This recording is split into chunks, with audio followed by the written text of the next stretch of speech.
Mabigat ang puso ko. Pakiramdam ko, dagan-dagan ko ang buong mundo.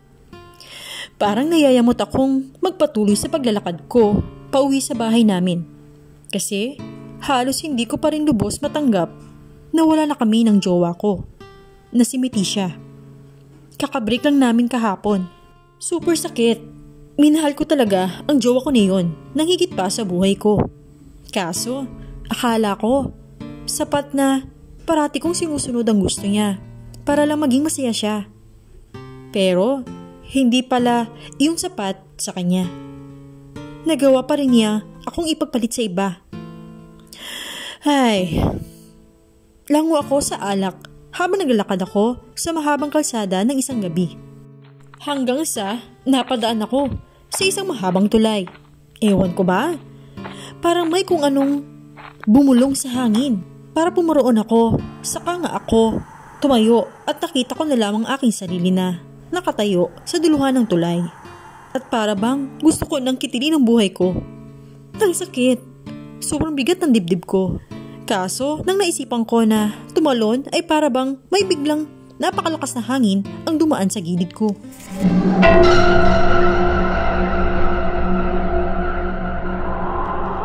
Sobrang lakas na halos ikinaikot ko ito. Nagsway ang buong katawan ko sa hangin. Saka bigla ko na lamang naramdaman na para bang natapilok ang isa kong paa, na kiniresulta ng pagkakadapa ko ng tuluyan sa gilid ng tulay. Tanging nasabi ko na lang na, Ha? Sobrang lakas naman ng hangin na yun. May darating ba na bagyo? Napatingala na lang ako sa kalangitan. Biglang tumaas lahat ng balahibo ko sa sobrang lamig ng mga oras na yun. At para bang may biglang bumulong sa hangin sa aking harapan. Tumayo ka. Ha? Tumayo ako? Nababaliw na ata ako. Pati sarili ko kinakausap ko na rin . Ano ba itong ginagawa ko sa sarili ko? Naisip ko na nga na tumayo sa mga sandaling iyon at tumakbang patungo sa subdivision malapit doon kung saan matatagpuan ang aking bahay.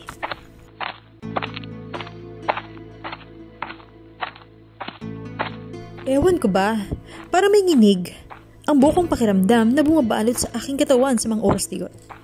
Parang hindi nawawala ang lamig sa paligid ko. Hindi ba dapat mainit ang pakiramdam ko kasi lango nga ako sa alak? Kaso hindi eh. Pakiramdam ko may sumasabay sa paglalakad ko patungo sa subdivision namin. Madilim pa naman ang aking nilalakaran. Ako nga pala si Yuki, na isang bartender. At isa na rin sad boy ngayon. Ang creepy ng experience ko na maaari kong i-share sa inyo sa mga pagkakataon na ito. Bukod pa roon, maaari din itong makapagbigay ng aral sa inyo. Hindi ko akalain na may ghost na malilink sa journey ko at magiging tuloy pala ako para tuluyan ng manahimik ang ligaw na kaluluwa na yun na matagal nang naliligaw sa kawalan. Pero sad to say, makakapture din pala nito ang puso ko. Another heartbreak na naman ang naranasan ko. Hays, bitter lang. Hay. Sa wakas, narating ko na nga ang gate ng aking sariling tahanan. Pagkapasok ko, patungo sa mismong pinakapintuan namin, ay bigla naman akong tinahulan ng sarili kong aso na nakakulong sa labas ng bahay ko.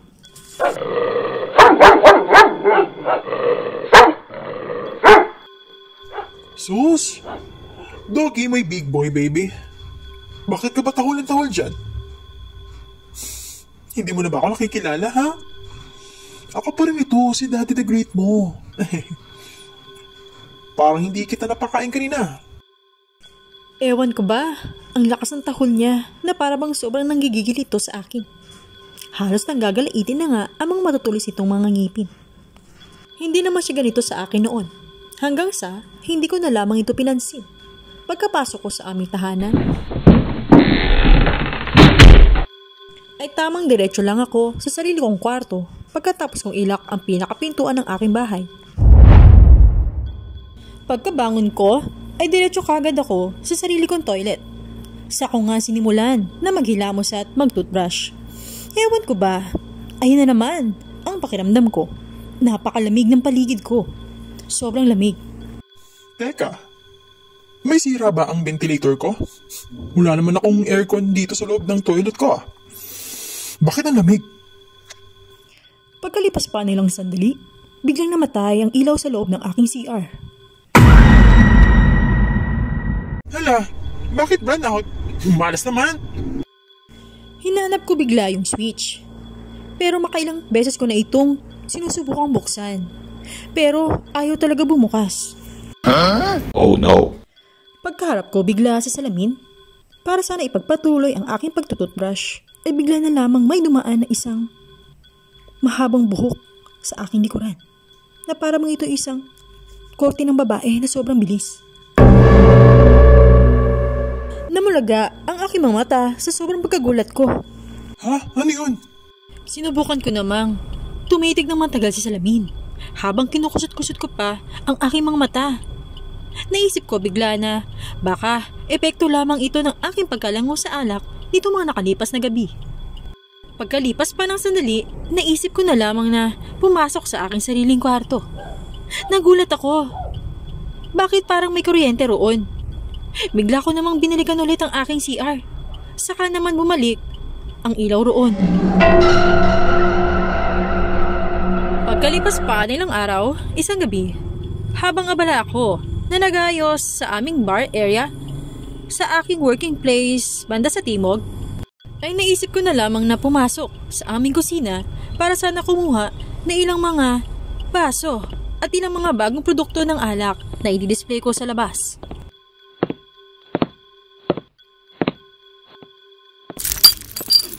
Hala, ano yun? May mga nabasag. Teka nga, alamin ko nga kung nasan yun.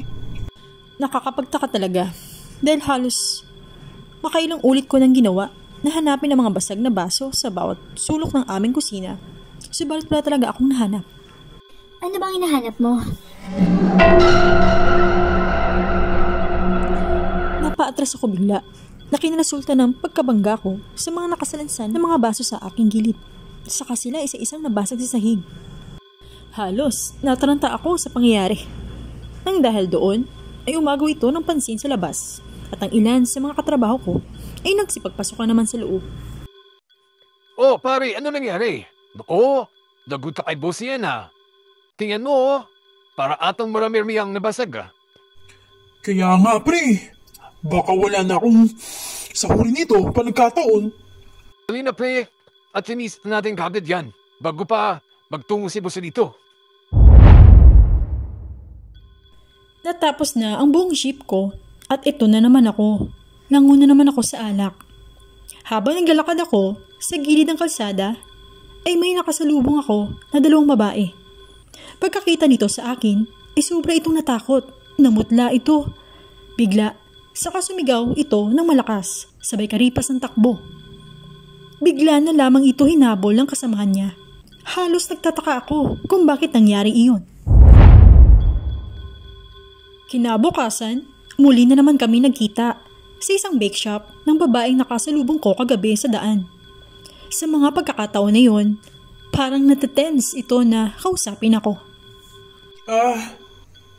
Teka lang, hindi ba ikaw yung nakasalubong ko kagabi? Ha? Oo, kuya, ako nga. Bakit mo naman ginawa yun? Dito, kuya. Kailangan mong lumapis sa isang magaling na albularyo. Kasi may nakita akong babaeng nakasunod sa'yo. Nakapulupot siya sa kanang braso mo habang nakahiga ang ulo nito sa shoulder mo. Ha? Ano? Sorry miss ah. Okay ka lang ba? Napaka-unusual naman ang sinabi mo. Multo ba ang tinutukoy mo? Aha. Sa palagay ko, ikaw dapat ang pagpatingin sa doktor kasi kung ano-ano na yung mga nakikita at sinasabi mo eh. Naku, miss iba na yan. Hala oh. Para namang nakakawalang respeto naman ang sinabi mo, sir. Ako na nga ang nagmamalasakit sa iyo eh. Sinabi ko na nga ba eh, na hindi ka maniniwala. But anyways, bahala ka kung ayaw mo maniwala. Pagkatapos niyang sabihin niyon, ay agara na rin itong umalis sa bake shop. Pagkatapos ng kaganapang iyon, na halos hindi na iyon nawala sa aking isipan. Halos madalas ko na rin nararamdaman ang kabigatan sa aking katawan, lalo na pag dumarating ang gabi. Bala ko sanang i-check muli ang ilaw sa loob ng aking CR dahil feeling ko sira na naman iyon. At para sana ay mapalitan ko ito ng bago. Kaso ayun na naman, nagkaroon na naman ng problema. Namatay na naman ang ilaw sa buong kabahayan ko. Sinubukan kong sumilip sa aking mga kapitbahay at napansin ko nga na hindi lang pala ako ang nawalan ng kuryente, kundi sa buong subdivision namin. Kung kaya't, sinubukan kong hanapin ng flashlight. At nang mahanap ko na ito, ay hindi ko sinasadyang maitutuko ito sa pintuan ng aking CR. Laking gulat ko dahil may babae nakatayo roon na sobrang haba ng buhok.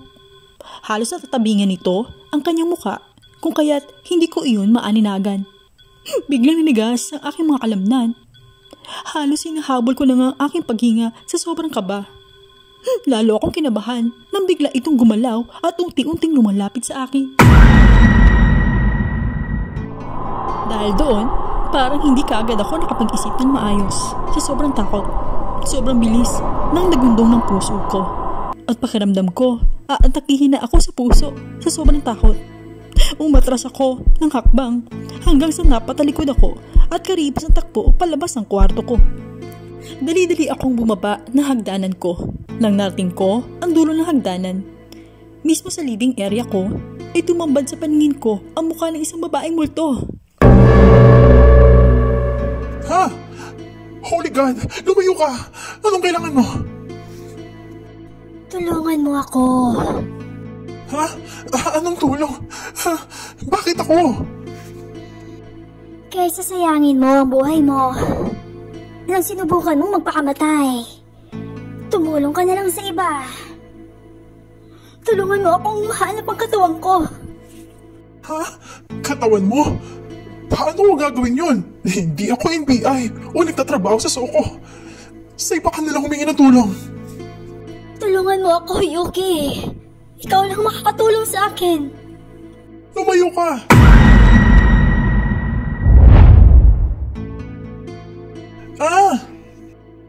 Dali-dali akong bumangon. Nakita ko na lang ang aking sarili na nakahandusay sa gitna ng sahig ng aking living area. Sandali akong nag-isip ng malalim kung paano nga ba na naroon ako na nakahandusay sa sahig. Hindi ko maalala ang mga nangyari ng nakalipas na oras. Hanggang sa dali-dali na nga akong tumayo nang naalala ko na may isang nakakatakot na multo ang napakita sa akin. Bigla ko na lang niisip na baka panaginip ang lahat ng mga nangyari sa akin. Binaliwala ko na lamang ang mga nangyari sa akin. Kumilos pa rin ako gaya ng dati na parang normal pa rin ang lahat. Hanggang sa sumapit ang hating gabi. Sa kalagitnaan ng aking pagtulog, bigla akong naalimpungatan. Sa pagdilat ng aking mga mata, halos muntik na naman akong atakihin sa puso. Sinubukan kong sumigaw. Subalit, walang boses ang sumubok lumabas mula sa aking bibig. Sigaw ko na sigaw. Subalit, wala talagang namumutawi na boses mula sa loob ng bunganga ko. May isang multo ang nakalutang sa ibabaw ko. Na nakaharap ito sa mukha ko na nakaparalel sa postura ng katawan ko. Nakabagsak sa mismong mukha ko ang mahaba nitong buhok. Subalit, hindi ko maaninagan ang mukha nito. Kahit napakalapit na nito sa mukha ko. Dahil din madilim sa mismong kwarto ko, kung kaya't medyo hazy ang korte nito. Yuki, tulungan mo akong mahukay ang mga buto ng katawan ko sa ilalim ng tubig. Ha? Ano? Anong tubig? Sa ilalim mismo ng tulay. Ano? Gusto mo lusungin ko ang kailaliman ng tubig doon para lamang mahanap ang mga labi mo? Nahihibang na ba ako na gawin yun?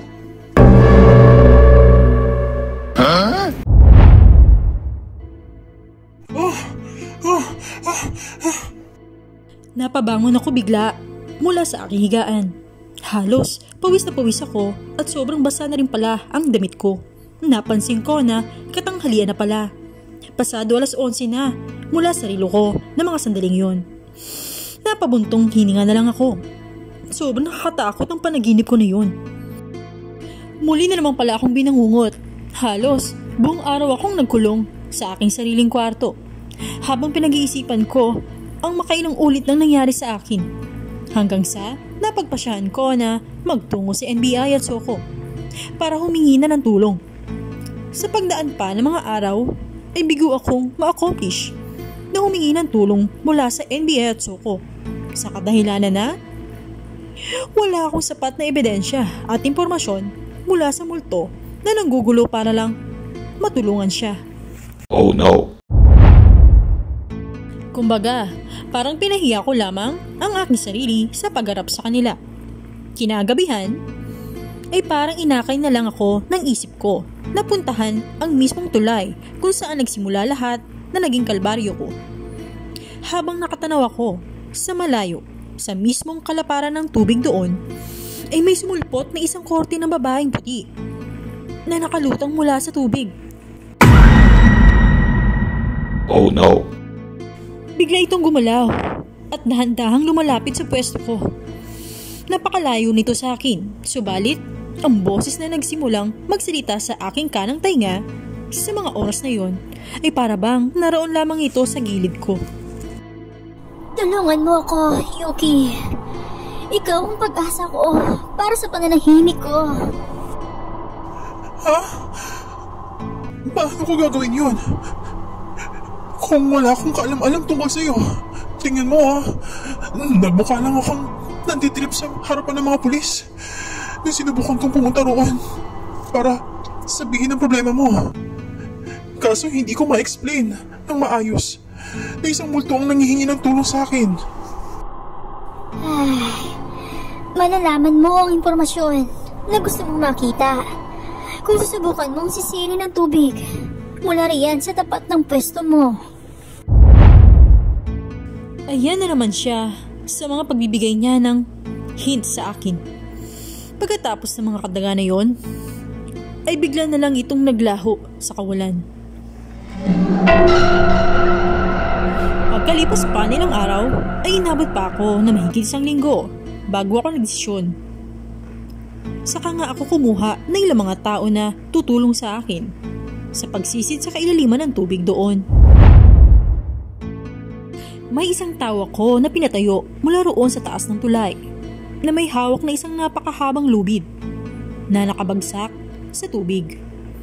Bago iyon, ay naglagay pala ako ng isang palatandaan mula roon sa dati kong pwesto na pinagtayuan ko noon para hindi mawala sa isip ko ang eksaktong lokasyon ng sisisiri namin sa kaluwakan ng tubig na eksaktong pahiwatig ng multo sa akin.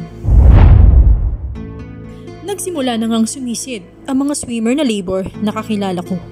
Pagkalipas pa ng halos 20 minutos, tanga rin sila. May isang mahabang kadena sila na inabot mula sa akin. Dahan-dahan ko namang ito na hinatak hanggang sa tumambad sa aking paningin ang isang malaki at malapad na isang kahon. Agara naman naming pinagtulungan na isang pa iyon sa loob ng aming bangka. Pagkatapos ng mahabang kapaguran ng pagkakahalugog namin sa kailaliman ng tubig, ay naabot na rin namin sa wakas ang pangpang. Tsinaga talaga namin na pukpukin ng todo at buksan ang kahon na yun. Pagkabukas namin doon, ay bumugad naman ng sobrang baho na kumulob sa loob nito. At puro mga kalansay ang nasa loob nito. Sa pag-i-inspect ko roon, ay may napansin ako. May isang kwintas ang nakasuot sa leeg ng kalansay na yun. Agaran ko naman iyong tinanggal at binuksan. Tumambad sa aking paningin ang napakagandang larawan ng isang babae na tila ba ay kuha pa ito sa panahon ni Gat Jose Rizal. Sobrang makaluman na ang litrato sa loob ng kwintas na yun. Hindi na nga ako nagsiyang pa ng panahon. Saka nga ako kumontak sa pulisya para i-report ang natuklasan namin na nakatago sa ilalim ng tubig. Kinagabihan, habang naroon ako sa labas ng tirasa ng bahay ko, ay todo lang ako sa pag-inom ng alak na nakatitig sa litrato ng kwintas na pinaglalaruan ko sa aking kanang kamay. Sa makalang ulit na pagblink ko ng aking mga mata, ay may naaninagan ako na para bang may nakatayo sa harapan ko. Unti-unti itong nagiging malinaw sa paningin ko hanggang sa naging kamukha na nito ang babaeng naroon sa larawan na kanina ko pa tinititigan. Nakangiti ito ng malapad sa akin. Nagulat ako bigla, sabay tayo ng mabilisan na halos kinabagsak ko na sa sahig sa pagkatakot ko. Huwag kang matakot, Yuki. Maraming salamat sa tulong mo. Ikaw? Ikaw ang babae sa litrato nito? Wala nang iba. Nakakapaghinayang naman na isang napakaamo at maladyosa ng babaeng katulad mo ay halos hindi makatarungan ng nangyaring pagkamatay sa iyo. Salamat sa iyo dahil mabibigyan na rin sa wakas ng hustisya ang pagkamatay ko ng sarili kong pamilya. Salamat din dahil naihatid na ako sa wakas ng pulisya sa poder ng pamilya ko. Dahil yun sa iyo. Alam mo ba kung sinong pumatay sa iyo? Malungkot mang malaman, subalit ang mismong kasintahan ko ng aking minahal ng sobra. Ang mismong pumatay sa akin dahil sa kanyang matinding selos. Oh no! Ramdam ko ang matinding sakit ng kanyang pinagdaanan. Hindi ko sukat akalain na may isang asal hayop ang magagawang pumatay ng isang maladyosang katulad niya. Isang matinding panghihinayang na lang ang naramdaman ko ng mga oras na yon para sa kanya. Pagkatapos ng mga sandaling iyon, ay bigla na muli itong naglaho sa aking harapan. Halos hindi ako makatulog ng mga nakalipas na gabi. Gumugulo sa isipan ko na kung mas nabuhay ako sa panahon ng multong natulungan ko, ay sana naranasan itong maging maligaya sa buhay. At hindi ito mamamatay na walang saysay. Kung ako sana ang nabigyan ng pagkakataon na mahalin siya ng habang buhay. At dito na nga po nagtatapos ang aking paglalahad ng sarili kong istorya. Sana ito inyong naibigan hanggang sa muli. Hi po! Kamusta po kayong lahat? Nagustuhan niyo po ba ang ating ihandog na kwento para sa inyo? Kung ito inyong nagustuhan, huwag niyo po kalimutan na mag-like, mag-subscribe at mag-comment sa aking YouTube channel kung may nais po kayong sabihin. At huwag niyo rin po kalimutan na i-click ang bell para always po kayong ma-notify sa mga susunod pa na videos na ating ipopost. Maraming salamat po and have a good day!